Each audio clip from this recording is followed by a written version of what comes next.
तो भैया अगर आपने मैट्रिक किया है और आप सरकारी नौकरियों की तलाश में हैं तो आज आपको ये वीडियो पूरा देखना चाहिए। स्टाफ सिलेक्शन कमीशन ने 26,146 यानी 26,146 नए जॉब्स की नोटिफिकेशन निकाली हुई है। ये job central armed forces police में है, यानी CISF में है, BSF में है, CRPF में है, SSB में है और ITBP में है। इन जॉब्स में अप्लाई करने का लिंक SSC की वेबसाइट पे आ चुका है और दिसंबर की 31 तारीख को यानी इस साल के आखिरी दिन तक आप अपना फॉर्म ऑनलाइन मोड पर सबमिट कर सकते हैं। इन 26,146 पोस्टों के लिए आपकी क्या क्वालिफिकेशन होनी चाहिए, कितनी एज होनी चाहिए, कौन कौन सी कैटेगरी में कितनी रिलैक्सेशन है, किस तरीके का प्रोसीजर है, यानी कैसे सिलेक्शन होगी, इसके सेंटर कहां कहां पे बनाए गए हैं एग्जामिनेशन सेंटर, क्योंकि इसमें CBT होना है।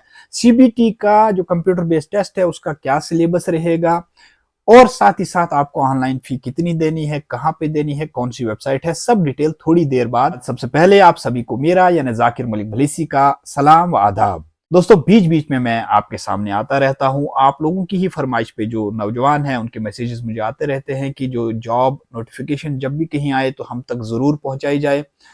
इससे उन्हें कितना फायदा होता है ये मुझे मालूम नहीं है, लेकिन इन्हीं नौजवानों की मदद के लिए मैं यहाँ पे आता हूँ और उन्हें ये इन्फॉर्मेशन देता रहता हूँ। लेकिन उनसे ये भी गुजारिश करता हूँ कि आप हमेशा गवर्नमेंट की वेबसाइट पे जाया करें और वहां पे नोटिफिकेशन जरूर पढ़ा करें और उसके बाद ही अपना फॉर्म भरा करें। अगर आपको अच्छा लगता है तो पॉजिटिव वाइब्स विद जाकिर भलीसी को फॉलो जरूर करें।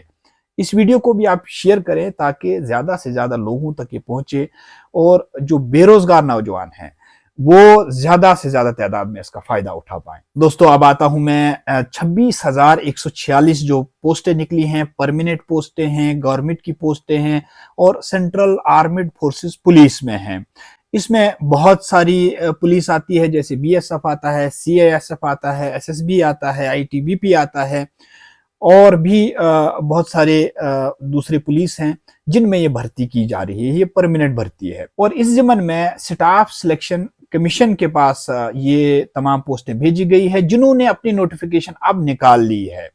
हालांकि इससे पहले कहा जा रहा था कि 70,000 80,000 पोस्टें हैं, लेकिन इनकी नोटिफिकेशन SSC की वेबसाइट पे आ चुकी है जहां पे 26,146 पोस्टों की नोटिफिकेशन निकली है। इनके लिए फॉर्म लगना 24 नवंबर से शुरू हो चुके हैं और इस साल की आखिरी तारीख यानी 31 दिसंबर को फॉर्म भरने की आखिरी तारीख है।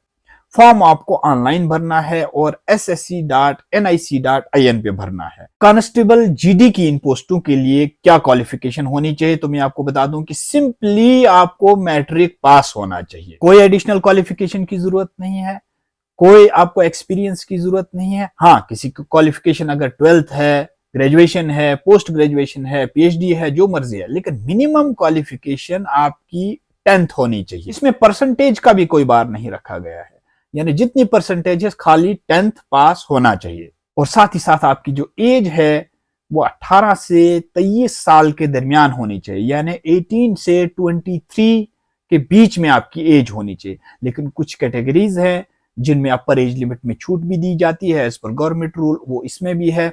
SC और ST को 5 साल की छूट दी गई है, यानी 28 ईयर्स तक SC या ST के लोग जो है वो अपना फॉर्म भर सकते हैं।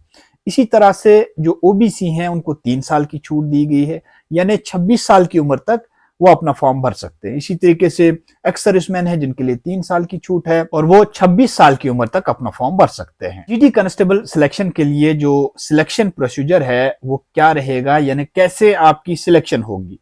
तो सबसे पहले जिन लोगों ने फॉर्म भरा होगा उनका एक CBT होगा, यानी कंप्यूटर बेस्ड टेस्ट होगा और इस कंप्यूटर बेस्ड टेस्ट में 200 नंबरात के आपको क्वेश्चन आने हैं, जिनमें से आपको जनरल रीजनिंग पे क्वेश्चन आएंगे, जनरल अवेयरनेस पे आएंगे, जनरल नॉलेज पे आएंगे, जनरल मैथमेटिक्स, एलिमेंट्री मैथमेटिक्स पे आएंगे और साथ ही साथ इंग्लिश या हिंदी के क्वेश्चन आपको आएंगे। ये जो CBT होगा ये फेब के आखिरी हफ्ते में होगा और मार्च के पहले हफ्ते में भी हो सकता है। मुल्क के अलग अलग हिस्सों में इसके लिए अलग अलग सेंटर्स बनाए जाएंगे CBT के और अच्छी बात यह है जम्मू कश्मीर के जो बेरोजगार नौजवान हैं उनके लिए कि जम्मू कश्मीर में इसके 3 सेंटर्स बनाए जाएंगे। सीबीटी जो होगा वो सांबा में भी होगा, जम्मू में भी होगा और श्रीनगर में भी होगा। और जो लद्दाख यूनियन टेरिटरी है उसमें भी लेह में एक सेंटर बनाया गया है सीबीटी के लिए। यानी जम्मू कश्मीर के जो बेरोजगार नौजवान हैं उनको जम्मू कश्मीर से बाहर नहीं जाना पड़ेगा सीबीटी के लिए, बल्कि जम्मू कश्मीर में ही इसका सेंटर बनाया गया है। ये एक अच्छी बात है जो जम्मू कश्मीर के नौजवान हैं। जब सीबीटी आप पास करेंगे, जब सीबीटी में आप अच्छा स्कोर लाएंगे, उसकी बुनियाद पे मेरिट बनेगा। एक अच्छी बात यह भी है अगर किसी ने एनसीसी का कैडेट रहा हो और उसके पास ए सर्टिफिकेट हो, बी सर्टिफिकेट हो, सी सर्टिफिकेट हो, हर सर्टिफिकेट के एडिशनल नंबर्स दिए जाएंगे, वो ऐड किए जाएंगे उसमें और वो आपके फाइनल स्कोर में ऐड होंगे।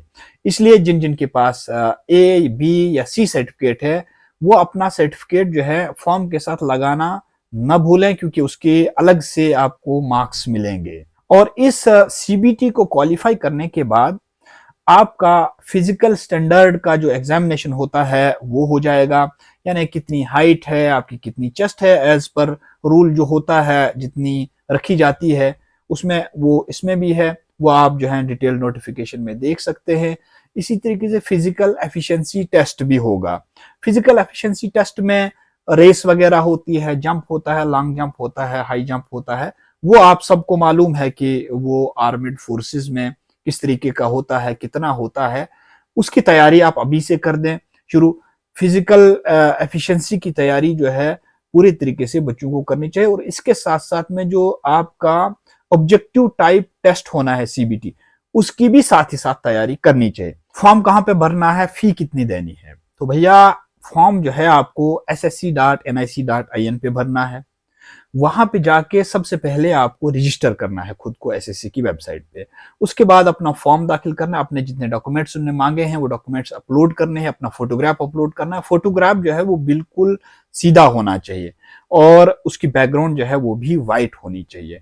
इसके साथ साथ आपका थंब इंप्रेशन लगना है, आपका सिग्नेचर लगना है और जो जो वो वहां पे मांगेंगे वो आपको अपलोड करना है। आप खुद भी अपने जो मोबाइल है उससे अपना फॉर्म भर सकते हैं। अगर आपके पास वो सहूलियत नहीं है, नहीं भर पा रहे हैं, तो आसपास के किसी सीएससी सेंटर में आप जा सकते हैं या फिर आप किसी कंप्यूटर की दुकान पे जा सकते हैं, वो आपका फॉर्म भर सकता है। फी जो है वो जनरल कैटेगरी के लोगों को, ईडब्ल्यूएस के लोगों को, ओबीसी के लोगों को 100 रुपए की फी ऑनलाइन अदा करनी है और जो एससी हैं या एसटी हैं उनको कोई फी नहीं देनी है। इसके अलावा तमाम कैटेगरीज के जो वुमेन कैंडिडेट्स हैं उनको भी कोई फी अदा नहीं करनी है। ये फी भी आपको ऑनलाइन ही अदा करनी है इसी पोर्टल पे, एसएससी की पोर्टल पे। इसके अलावा आपको मैं बार बार गुजारिश करता हूं कि वेबसाइट जो है उसको सिर्फ और सिर्फ गवर्नमेंट की जो वेबसाइट है, एसएससी की वेबसाइट है, सिर्फ उसी पे अपना फॉर्म भर लीजिएगा और सिर्फ उसी पे फी अदा कर लीजिएगा। बहुत सारे व्हाट्सएप ग्रुप्स हैं, बहुत सारी वेबसाइट्स हैं जो ये कहती हैं कि भाई हम जो है ये फॉर्म ले रहे हैं। उनके लिंक से आप कभी भी एसएससी की वेबसाइट पे नहीं जाएं। डायरेक्ट आप www.ssc.nic.in पे जाएं। मैं जहां पे आपने अप्लाई करना है ना उसका लिंक भी मैं पहले कमेंट में दे दूंगा, आप वहां पे क्लिक कर सकते हैं। डायरेक्ट तौर पर आप एसएससी की वेबसाइट पे पहुंच जाएंगे, वहां पे आप डायरेक्ट अप्लाई कर सकते हैं। दोस्तों मैं आपकी ही सहूलियत के लिए यहाँ पे बीच बीच में आता रहता हूँ। अगर आपको अच्छा लगता है तो इस पेज को positive vibes with Zakir village को फॉलो जरूर करें। इस वीडियो को भी आप शेयर करें क्योंकि दूसरों तक इंफॉर्मेशन पहुंचाना ये कार्य सवाब है, सवाब का काम है। इससे अगर किसी को फायदा हो जाए और वो आपकी बात सुनकर ये फॉर्म भरे और उसकी सिलेक्शन हो तो आपको हमेशा दुआएं देगा। इसलिए दूसरों की दुआएं लेनी चाहिए और इस वीडियो को इसीलिए मैं कहता हूं कि दूसरों तक पहुंचाना चाहिए ताकि उनको भी कुछ फायदा हो पाए। फिर किसी वक्त आपसे मुलाकात होगी। अस्सलाम वालेकुम, आदाब।